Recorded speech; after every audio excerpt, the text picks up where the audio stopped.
She is a business coach and list building expert.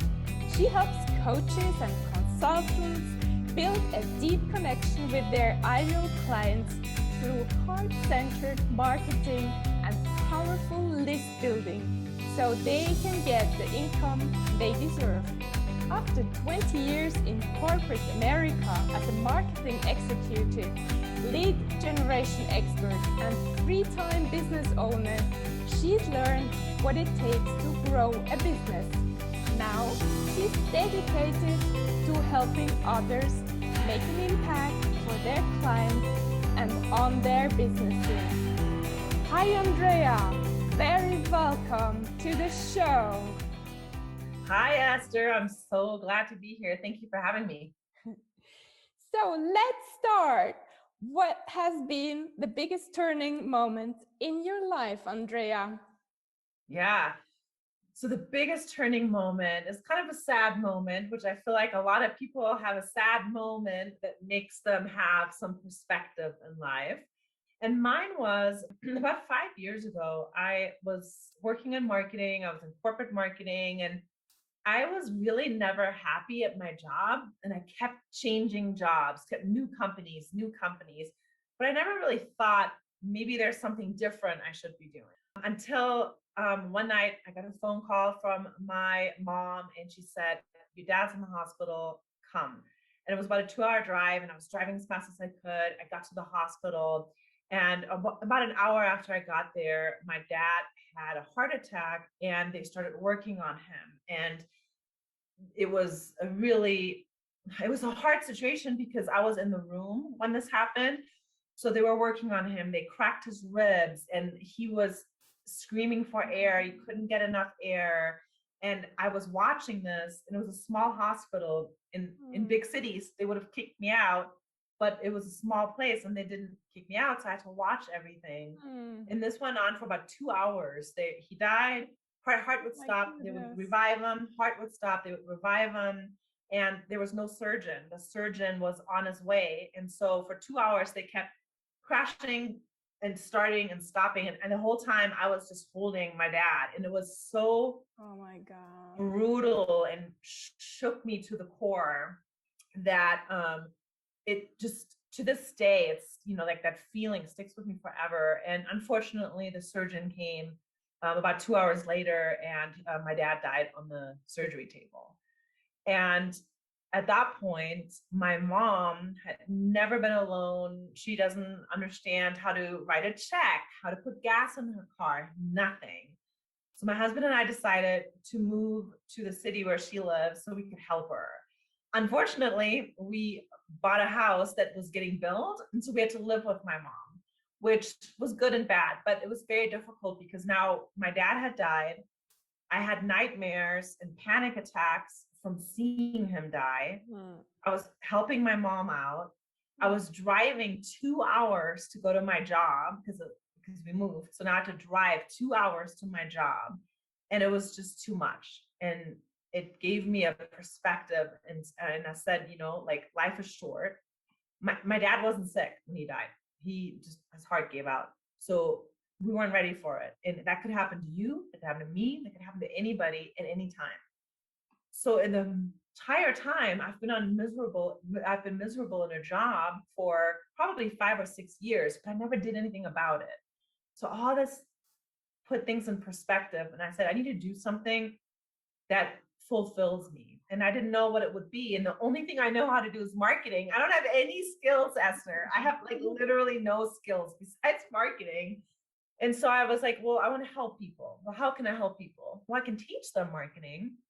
I can teach them the tricks that I learned over 20 years of marketing, how I help companies make millions of dollars. And I could teach people the tools that I've been acquiring for so long. And so that's when I decided to teach marketing.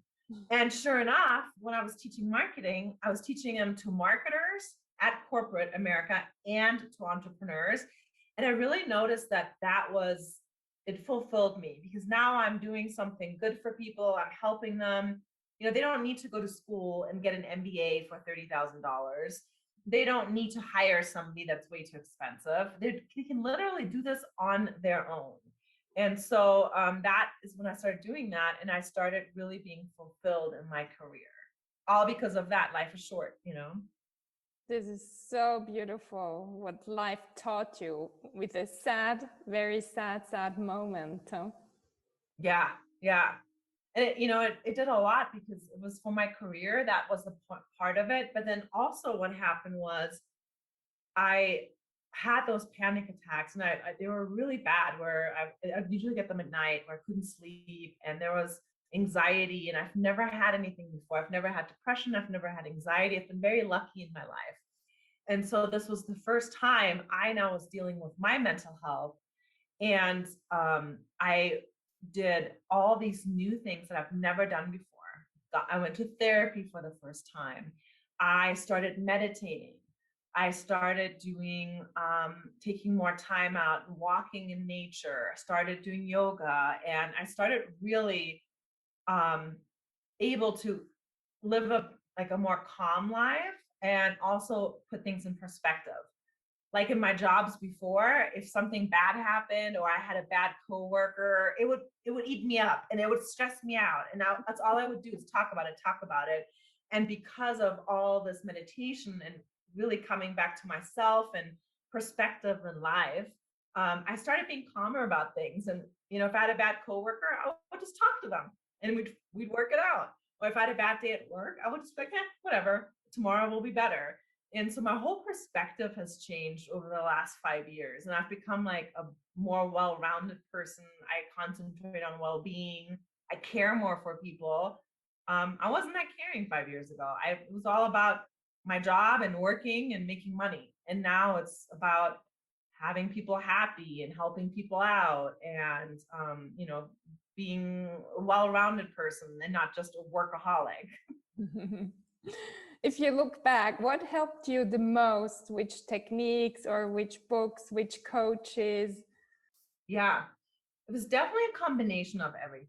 But what helped me the most was the meditating. I've never sat in silence. I've always had the TV on, music on, around friends or at work. Never sat in silence on my own ever, my entire life. And that was a huge turning point, because then I started I was listening to my thoughts, and they were mostly negative. There were thoughts about like, oh, I could have done this better, or oh, I have to do all these things, or like, oh, this person really bugged me today. And I noticed that I was very reactionary and negative. And so with this now sitting in silence and meditating and listening to the thoughts, I was able to shift them. Like for example, I'm a big what if thinker. So I'm like, what if I'm late to Esther's interview and she hates me forever because I was late? Like, that's my what if. I have that with everything. What if the plane goes down? What if this campaign that I'm working on at work is a failure? And so now I finish that sentence and I say, what if I'm late to a call with Esther and she's mad at me? Then I finish it and I say, well, I would apologize to Esther, and Esther is such a nice person, she would be okay with it, and we would just figure it out. Or if my campaign is bad at work, then I will just do better the next time, and that's totally fine, and I'll learn from my mistakes. And so finishing that what if thought was what I learned in meditation, has helped me tremendously, because the what if, there's hardly ever an outcome that's really, really bad. Usually it's like, oh, well, I learned from it, or it's not a big deal if something happens. Wonderful technique to work on these negative thoughts. Do you have other techniques which helped you as well? Yeah, there's so many. When I have these thoughts or any other thoughts, any negative thoughts, right? So if you're maybe thinking about, I don't know, like a sibling or a parent that you don't get along with, a family member that you don't get along with, and if you start thinking about conversations that you've had, I say to myself, dead end. And that stops me in my tracks. It's like, it's a dead end. There's no point for me to think about this. Nothing will change having these thoughts. Nothing will change if I'm replaying a discussion that I had with somebody. It's a dead end, because I'm not actively doing something about it. I'm just thinking about it, and it doesn't get me anywhere. It doesn't get anybody anywhere to have these thoughts. And so a lot of times when I start ruminating about things, I'm like, dead end. And then immediately I stop.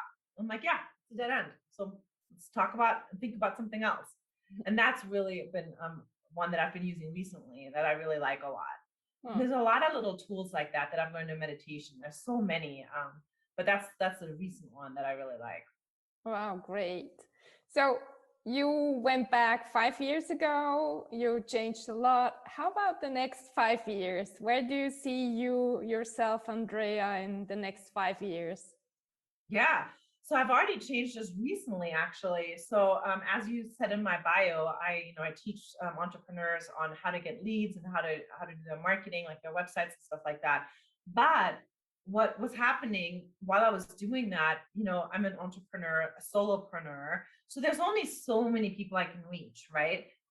And so I actually ended up taking a job as vice president of marketing for a business coaching company that coaches on diversity and inclusion. And so part of the reason I did that is so I can help the masses. Now I can help thousands of people. Like we have clients like Apple, Coca-Cola. And so I can make a bigger difference. I still have my business where I'm teaching because it's almost like I'm giving back. Yes, it costs a little, but it's not like these crazy costs. So it's almost like volunteering in a way. And then now I have my business where I can reach thousands of people and help them. One of the things about me that not everybody knows is that I'm an immigrant. I moved to the United States when I was a teenager from Germany, and I was teased really bad. I was actually like beaten and in school, and just because I had an accent. And so for me, diversity, equity, and inclusion is a huge, huge part of my life. I volunteer. I'm very political, not just being an immigrant, but also race and sexual orientation and everything. I'm a huge proponent of equality and equity. So that's why I decided to take this job, because that's what this company does. So that's one big change that just happened currently. And so now I'm learning, right, to go back to well-being. Well, if I have a full-time job and a full-time business, too much work for one person. So I'm hiring people to outsource some of the work for my personal business, so I can still have my life and have time to meditate, have time to do sports, have time to hang out with friends and family. So that's right now. And in 5 years, I feel like career-wise, I think if I stay in this organization and if I stay in the corporate world, the highest I can go in my field is chief marketing officer. And so that's what I want to do. I'm a vice president right now. So the next level is chief marketing. And then that's kind of the end there, but I want to get to that. So in 5 years, well, in 4 years, because in 4 years, I'll be 50, I'll be 50. So by the time I'm 50, I want to be a chief marketing officer. And then my business, I think I will just continue to just be there and help people however they need it. I don't have big goals for the business besides giving back and helping. And then in my personal life, I just want to get even better at my health. Right now, I feel like my mental health, I've been tackling for the last 5 years, and I'm really good there. Now I'm trying to tackle my physical health. So I'm overweight right now, so I'm trying to lose weight, trying to eat healthier.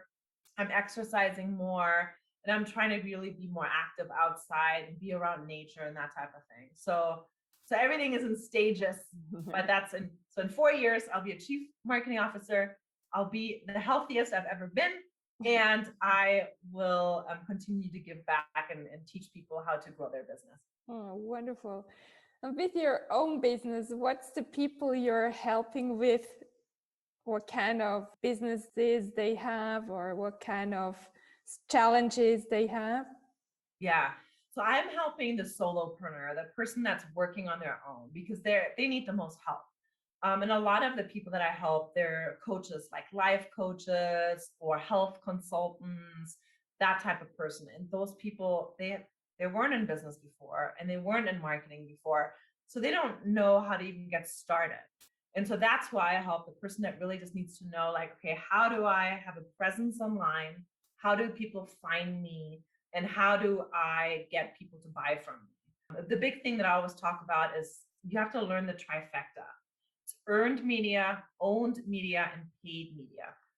Owned media, let's do with owned media first, is your website, your blog, your social media sites, because you own them. You're responsible for what you put on there. Well, there's all kinds of techniques and things that have to happen, and it's a lot of work. I'm not gonna lie, marketing is a lot of work. If you don't put in the work, you're not gonna be able to make money. That's just how it is.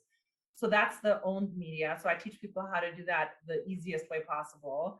And then the earned media, which is a really cool media, is when other people take notice. So right now, I'm being interviewed by you. That's earned media. I'm not paying for this. I'm not doing anything for the podcast. You are, and you interviewed me. So now your people will learn about me. It could be a journalist writing about you, or you having a TV interview, or you speaking at an event. It's all the stuff that earned you other people's eyeballs.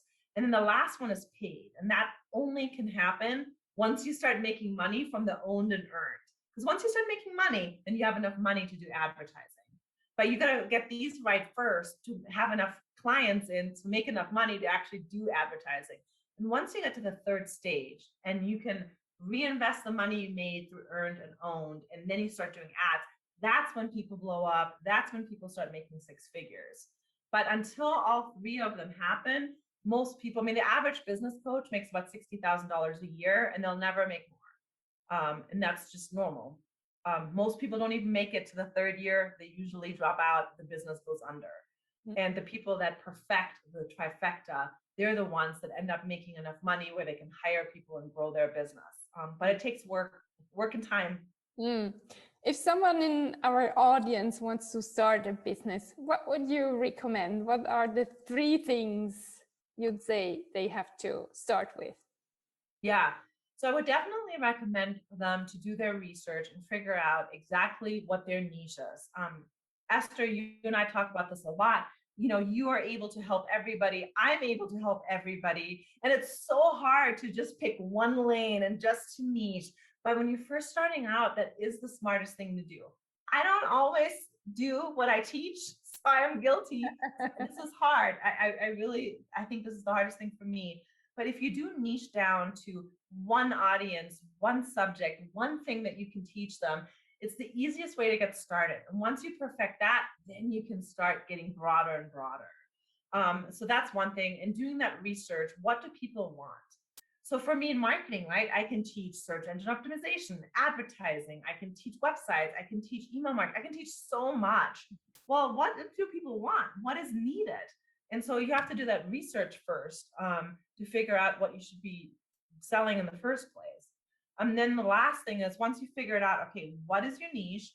What exactly are people wanting? Then you figure out, okay, who are those people? Where are they at? Are they on Facebook? Are they on Twitter?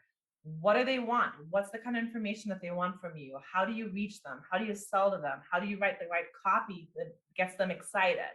So if you're, you know, I had a student that is a Pilates trainer, and she is in her 40s, and all of our marketing was like 80s music and 80s TV shows and a lot of stuff that had to do with growing up in America in the 80s. But our audience were senior citizens, and most of them were Asian immigrants. They weren't here in the 80s in the United States, so they didn't even understand the references. Also, they didn't care about the 80s because they're older. So for them, she was marketing to them in her language, what she likes to hear, and they didn't care at all. And so we changed our whole marketing to that generation. And we had, you know, Asian references, and we talked about, you know, like holidays that they were celebrating, and in their language and in the way they speak. And then all of a sudden she started getting customers because she changed the way that she was going after them. And so that's why that's so important, to really understand who your audience is. Wow, great advice. So where can people reach you, Andrea? The best way to reach me, you can either go to my website at andreapalten.com, or you can find me on Instagram and Facebook at Andrea Palten Coach. Great. So one last word for our audience. One last word, my advice is to really pay attention to everything in your life, not just your work, or maybe not just your personal life, but there's a good way to really figure out a life-work balance where you're not doing too much in one or the other, because that you do have to be able to really balance your life in such a way that you're living a fulfilled life. Because when you're old and you're on your deathbed, you're going to want to remember all the stuff that you've done and you've created and you've helped, who you've helped, the people that you've taken care of. You want to have a big, well-rounded life and not just concentrate on one area of it, because you're going to miss out on the other parts. Beautiful. So thank you so much, Andrea, for sharing. Thank you for having me, Esther. I really appreciate it.